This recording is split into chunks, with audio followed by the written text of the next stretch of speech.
Sunday ஆச்சுன்னா போதுங்க. வீட்ல சண்டை இருக்கோ இல்லையா, ஆனா கறி கூட செம்ம சண்டை இருக்கும்.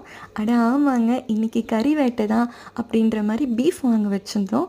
பீஃப் வந்து ஒரு 1/2 கேஜ் வாங்கிட்டு வந்து அதை நல்லா வாஷ் பண்ணி குக்கரில் போட்டாச்சு. 2 தக்காளி, இஞ்சி, பூண்டு, பச்சை மிளகா கிரைண்ட் பண்ணி அதுவும் போட்டிருக்கேன். மிளகாத்தூள், தனியாத்தூள், உப்பு, மஞ்சத்தூள், கரம் மசாலா, அதுக்கப்புறம் தேங்காய் எண்ணெய் ஊற்றி சால்ட்டு போட்டு நல்லா கையிலேயே நல்லா பிசைஞ்சு எடுத்துக்கிட்டேன். காரம் எல்லா பக்கமும் பட்டுரும்.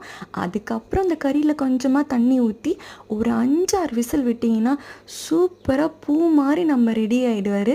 அவரை தூக்கி அழகாக ஒரு தாளிப்பு மாதிரி கொடுத்துருங்க. சாம்பார், வெங்காயம், தேங்காய் எண்ணெய், கறிவேப்பிலை போட்டுட்டு உங்களுக்கு வேணும்னா குழம்பு மாதிரி வச்சுக்கோங்க, இல்லைன்னா தொக்கு மாதிரி ரெடி பண்ணிக்கோங்க. நான் சுட சுட சாப்பாடு போட்டு இன்றைக்கி வெயிலுக்கு தேங்காய் அரைச்சி கருணக்கிழங்கு போட்டு நல்ல மோர் குழம்பு பண்ணிடுங்க. அதுக்கு இந்த கறி வந்து காம்பினேஷன் சும்மா வேறு லெவலில் இருக்கும். கண்டிப்பாக என் வீடியோ பிடிக்கும்னு நினைக்கிறேன். சப்ஸ்கிரைப் பண்ணி லைக் பண்ணுங்கள்.